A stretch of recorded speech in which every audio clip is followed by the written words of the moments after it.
I'm going to ask you one last time to leave this area. It's for VIP guests only, the hotel manager's voice carried across the elegant lobby, drawing uncomfortable glances from nearby guests. His perfectly pressed suit and polished name badge reading Richard Morton, general manager, did little to mask the condescension in his tone.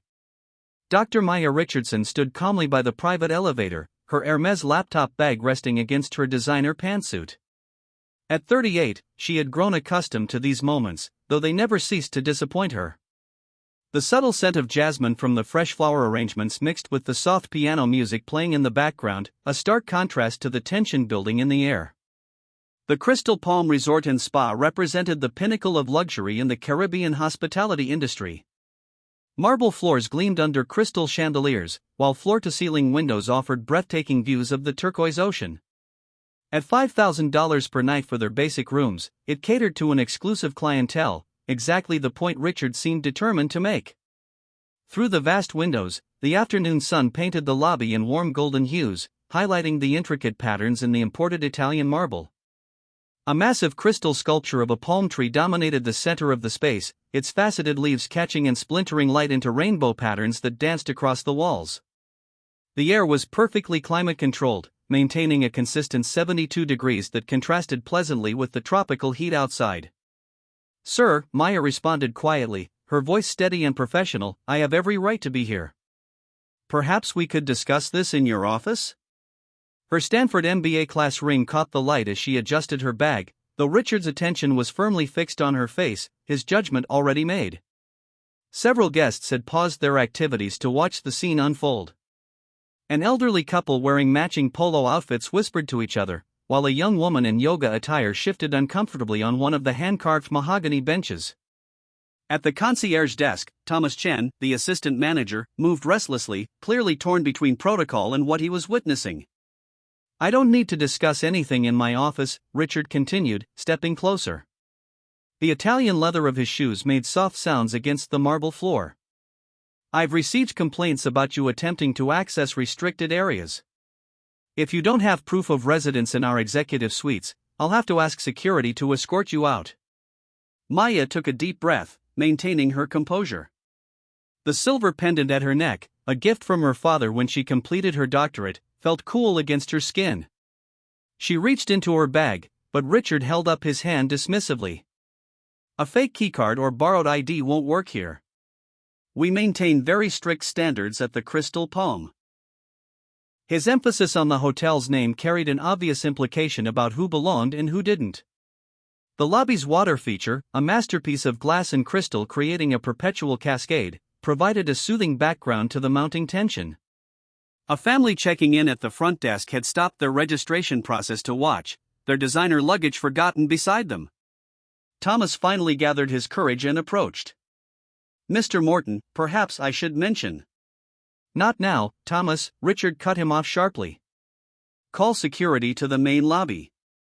An elegant woman in her 60s, wearing a Chanel suit, stepped forward from where she'd been observing near the commissioned artwork that lined the walls. "Young man, I really think you should." "Mrs. Davidson, I apologize for this disruption to your stay," Richard interrupted again, offering a practiced smile to the woman. "We'll have this sorted out momentarily." Maya's phone buzzed in her bag. Without breaking eye contact with Richard, she removed it and glanced at the screen. "Actually, this works out perfectly. The board members are arriving early for our emergency meeting. They should be here any moment." Richard's face reddened. "What board meeting? Stop making up stories and leave before." The main entrance doors opened, their heavy glass panels sliding silently apart. A group of distinguished men and women in business attire entered the lobby, led by an imposing figure in a perfectly tailored Tom Ford suit. Their collective presence seemed to shift the atmosphere in the room, power dynamics realigning like invisible tectonic plates. "Dad," Maya said warmly, as the man approached. "You're early." The color drained from Richard's face as William Richardson, chairman of Richardson Global Hospitality Group and owner of the Crystal Palm Resort chain, embraced his daughter. William's presence commanded attention, 6 feet tall with silver hair and eyes that had overseen the growth of a global luxury empire. "Princess," William said, before turning to face Richard with an expression that could freeze hell itself. Is there a problem here? The lobby fell silent except for the continuing soft piano music and the gentle splash of the water feature.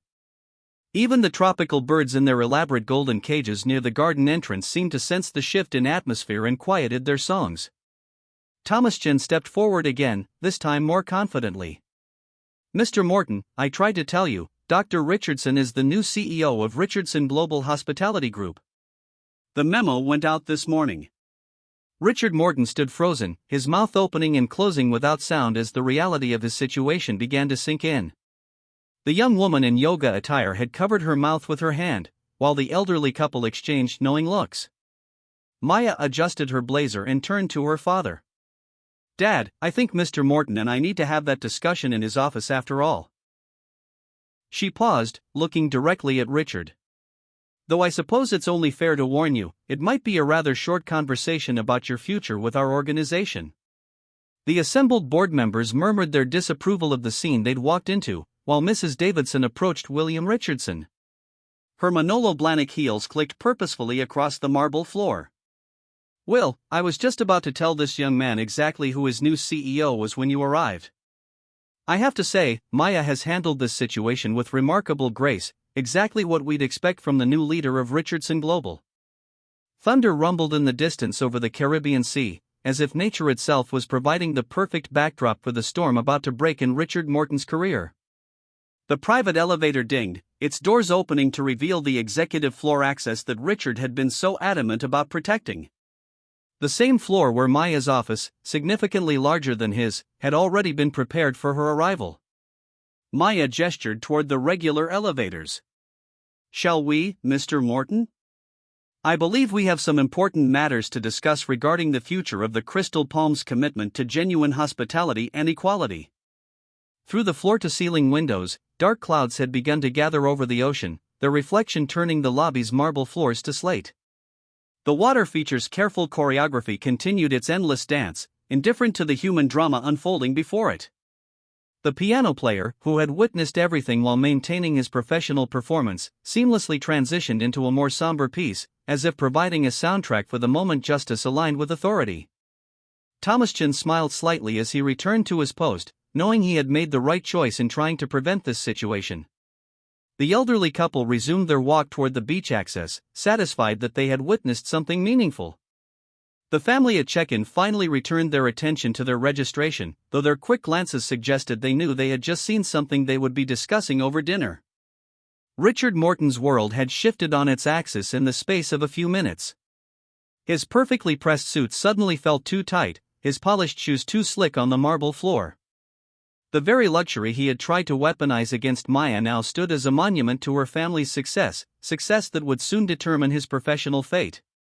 The story was about to show exactly why assumptions and prejudice had no place in the world of true luxury and professional excellence.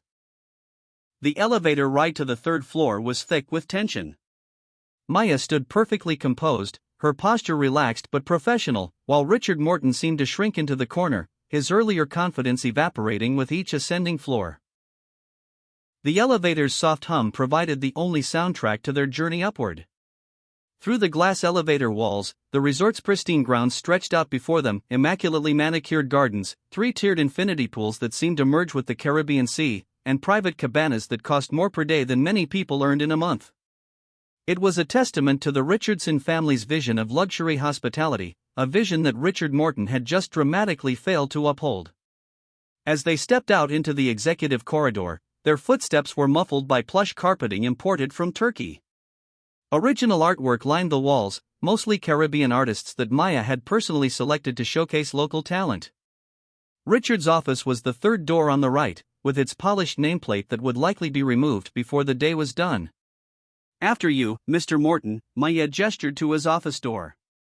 Her voice was neither angry nor triumphant, simply professional. Richard fumbled with his keycard, requiring 3 attempts before successfully unlocking his door. The office beyond was exactly what one would expect from someone who placed so much emphasis on outward appearances: expensive but lacking warmth, impressive but unwelcoming. A massive desk dominated the space, with a view of the ocean that was meant to remind visitors of their place in the hierarchy. Maya took a seat in one of the visitor chairs, deliberately choosing not to assert dominance by taking his place behind the desk. "Please, sit down," she said, indicating his own chair. Richard sank into his leather executive chair, its familiar comfort providing little solace. "Dr. Richardson, I want to express my deepest." Maya held up a hand, silencing him with the same gesture he had used on her earlier, though she managed to make it seem elegant rather than dismissive. "Before you continue, I'd like to share something with you." She opened her laptop bag and removed a thick folder, placing it on his desk. "This contains guest complaints from the past 6 months. Specifically, complaints about discriminatory treatment at this property. Would you like to guess how many are in here?" Richard's throat worked convulsively, but no sound emerged. 37, Maya continued. 37 separate incidents where guests felt they were treated differently based on their appearance, ethnicity, or perceived economic status. All of them documented, all of them serious, and all of them handled with the same dismissive attitude I experienced today. Thunder rolled closer outside, and rain began to patter against the floor-to-ceiling windows. The weather seemed determined to provide the perfect atmosphere for this confrontation. "What's particularly interesting," Maya continued, removing another document from her bag, "is this report from our mystery guest program. Over the past year, we've sent 40 different individuals to this property. People of various backgrounds, ethnicities, and apparent economic status. Would you care to guess the results?" Richard's hand trembled slightly as he reached for his water glass. "Dr. Richardson, I assure you that the Crystal Palm maintains the highest standards of discriminatory treatment, according to this data," Maya interrupted smoothly. "Our mystery guests reported consistent patterns. People of color were asked to verify their guest status more frequently. Guests in designer clothing were given preferential treatment over those in casual wear. Several were told certain areas were reserved or members only when no such restrictions existed." She leaned forward slightly. "The Crystal Palm does maintain extremely high standards, Mr. Morton. But those standards are meant to apply to the quality of service we provide, not to our prejudgments about who deserves that service." A knock at the door interrupted them. Thomas Chen entered, carrying another folder. "The information you requested, Dr. Richardson." "Thank you, Thomas. And thank you for trying to prevent this situation earlier. Please, stay for this part." Maya opened the new folder. "Mr. Morton, are you familiar with our company's zero-tolerance policy regarding discrimination?" Richard nodded mutely. "Then you understand that today's incident, combined with this documented pattern, leaves us with only one possible course of action." She removed a document from the folder and placed it in front of him. "This is your termination agreement. You'll notice it includes a generous severance package, contingent upon your completion of our diversity and inclusion training program, and your commitment to implement similar training at any future hospitality positions you may hold." Richard stared at the document, his face ashen. "You're firing me? But I've increased this property's revenue by 40% over the past 2 years. At what cost?" Maya's voice remained calm but carried an edge of steel. "How many potential repeat guests did we lose because they felt unwelcome? How many negative reviews were never written because people like me simply chose to stay silent and take our business elsewhere? How much talent did we miss out on because qualified candidates didn't fit your image of who belongs here?" She stood and walked to the window, watching the rain create patterns on the glass. "The hospitality industry is about making people feel welcome, Mr. Morton. All people. Our success shouldn't come at the cost of our humanity." Thomas stepped forward. "Dr. Richardson, the transition team is ready whenever you need them." "Thank you, Thomas." Maya turned back to Richard. "You have 2 options. Sign the agreement, take the severance package, complete the training, and move forward having learned from this experience. Or don't sign, and we'll simply terminate your employment immediately, citing the documented incidents in your personnel file. The choice is yours, but I'd recommend the first option. The hospitality industry is small, and word travels fast." Richard picked up the pen with a shaking hand. "I never meant to, that is, I was only trying to maintain standards. The problem, Mr. Morton, is that you confused external standards with internal ones. True luxury isn't about excluding people, it's about making everyone feel exceptional. Maya watched as he signed the document. I truly hope you'll learn from this experience. As if on cue, the rain outside began to ease, and a ray of sunlight broke through the clouds, creating a rainbow over the Caribbean Sea. Maya gathered her belongings and headed for the door, then paused. Thomas will help you pack your office. I expect you to be done by the end of the day. She turned back one last time. Oh, and Mr. Morton? The next time you're tempted to judge someone based on their appearance, remember this moment. Remember how it felt to be wrong about who belonged here. Thomas stepped forward with empty boxes as Maya left the office. Through the open door, they could hear her addressing the assembled staff in the hallway, employees who had gathered after word of the incident spread throughout the resort. Everyone, please join me in the main conference room in 20 minutes.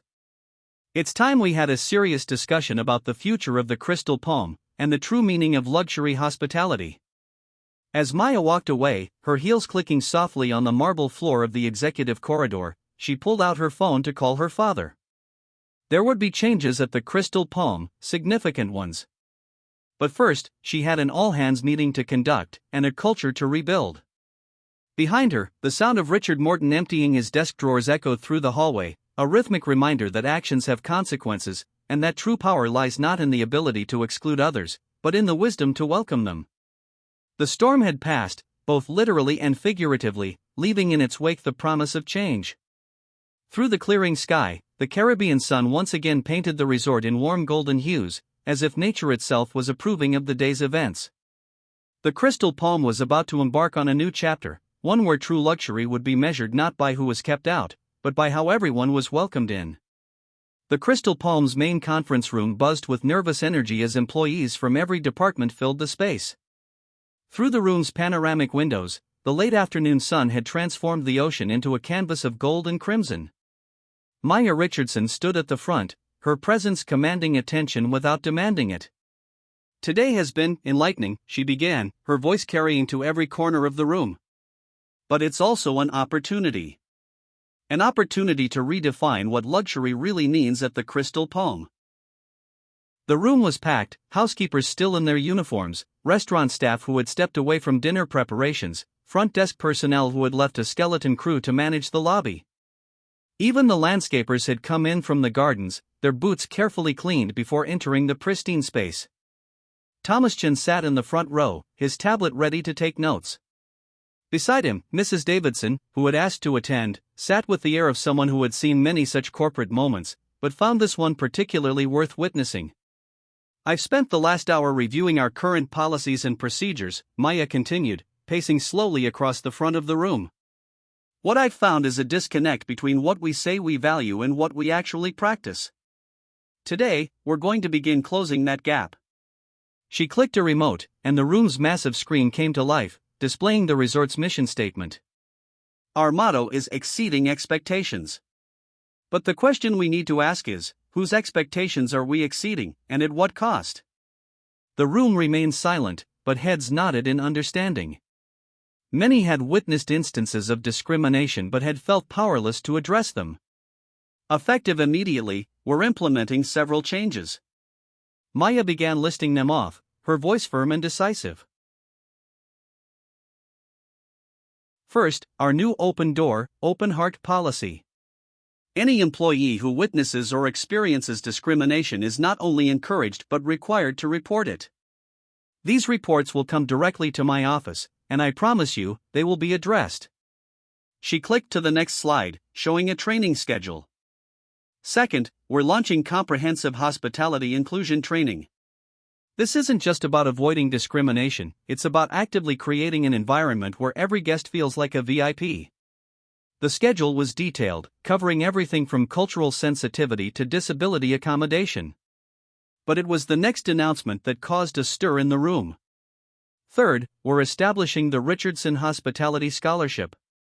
Each year, we'll select 5 employees from our properties worldwide to receive full funding for hospitality management education. The first recipients will be chosen from staff members who demonstrate exceptional commitment to inclusive guest services. A young housekeeper in the back wiped away tears, while a bellhop whispered something excitedly to his colleague. But perhaps most importantly, Maya continued, we're changing our metrics for success. Revenue will no longer be our only benchmark. Guest satisfaction scores will be weighted equally with financial performance, and those scores will specifically track how welcomed and respected our guests feel, regardless of their background. She paused, letting her gaze sweep across the room. I know change can be uncomfortable. Some of you may be worried about how this will affect our exclusive image. But true exclusivity isn't about keeping people out, it's about creating an experience so exceptional that everyone wants to be part of it. Mrs. Davidson stood up, smoothing her Chanel suit. If I may, Dr. Richardson? At Maya's nod, she turned to address the staff. I've been coming to the Crystal Palm for 15 years. In that time, I've seen how subtle discrimination can poison even the most beautiful environment. What Dr. Richardson is proposing isn't just morally right, it's good business. My friends have often asked why I continue to stay here despite certain incidents. Now, I can finally tell them things are changing for the better. Maya smiled warmly at Mrs. Davidson before continuing. Which brings me to our next announcement. Starting next month, we're launching the Crystal Clear Initiative. We'll be partnering with historically black colleges and universities, women's professional organizations, and diversity advocacy groups to create internship programs and career pathways in luxury hospitality. The room erupted in applause, but Maya held up her hand. There's more. We're also establishing a guest feedback council, representing diverse backgrounds and experiences. Their input will help shape our policies, our services, and our future developments. Thomas Chen stood up. Dr. Richardson, I think I speak for many of us when I say, this is the change we've been hoping for. But how can we ensure it sticks? What happens when you're not here personally to oversee things? Maya's smile widened. An excellent question, Thomas. Which is why I'm announcing your promotion to General Manager, effective immediately. Your attempt to prevent today's incident showed exactly the kind of leadership we need. The room burst into genuine applause this time, with several staff members patting Thomas on the back. His face reddened, but his spine straightened with pride. As for ensuring these changes stick, Maya continued once the applause died down, that's where each of you comes in. Starting today, every employee has the authority, and the responsibility, to uphold our new standards. If you see something, say something. If you have ideas for improvement, my door is always open. She clicked to the final slide, showing a stunning sunset photo of the resort. The Crystal Palm has always been about creating magical moments for our guests. Now, we're going to ensure those moments are available to everyone who walks through our doors. As if on cue, the actual sunset outside painted the room in warm hues, creating an almost magical atmosphere. Maya looked around at the assembled staff, seeing hope and determination in their faces. Before we end this meeting, I want to share one last thing. She set down her remote and perched on the edge of the conference table. When I was 12 years old, my father took me to a luxury hotel in Paris. Despite being the owner's daughter, I was treated with subtle disdain by certain staff members who saw only the color of my skin. My father wanted to fire everyone involved, but I asked him not to. The room was silent, hanging on her every word. Instead, I promised myself that someday, I would be in a position to change things. To create spaces where no one would feel the way I felt that day. That's not just my mission now, it's our mission. Together, we're going to redefine luxury hospitality. She stood up straight, her presence filling the room.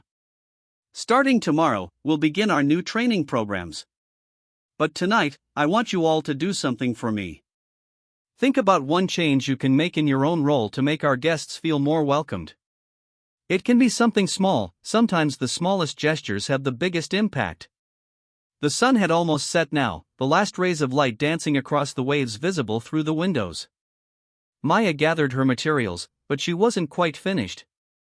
One last thing, she said, her voice carrying a note of both authority and warmth. Today marks not just a change in policy, but a change in culture. The Crystal Palm will become known not just for its luxury, but for its humanity. That journey begins now, with each of us. As the meeting concluded and staff members began to file out, many lingered to share their own stories or offer suggestions. Maya listened to each one, taking notes, showing that this wasn't just corporate theater, it was the beginning of real change. The next morning, as the Caribbean sun rose over the Crystal Palm, guests noticed subtle but significant differences. The smiles were warmer, the service more genuine. Thomas Chen, in his new role as general manager, personally greeted each guest in the lobby, regardless of what they were wearing or how they arrived. And in Maya's new office, where Richard Morton's dismissive attitude had once held sway, a simple plaque now hung on the wall, reading, "Luxury is not about exclusion, but about making everyone feel extraordinary." The Crystal Palm was entering a new era, where true luxury would be measured not in dollars and cents, but in dignity and respect. And as Maya watched the morning light sparkle on the ocean, she knew that this was just the beginning of a transformation that would ripple through the entire hospitality industry. Some changes happen in an instant, like a storm breaking over the Caribbean. Others take time, like the waves slowly reshaping the shore. At the Crystal Palm, both kinds of change were now in motion, and the future had never looked brighter.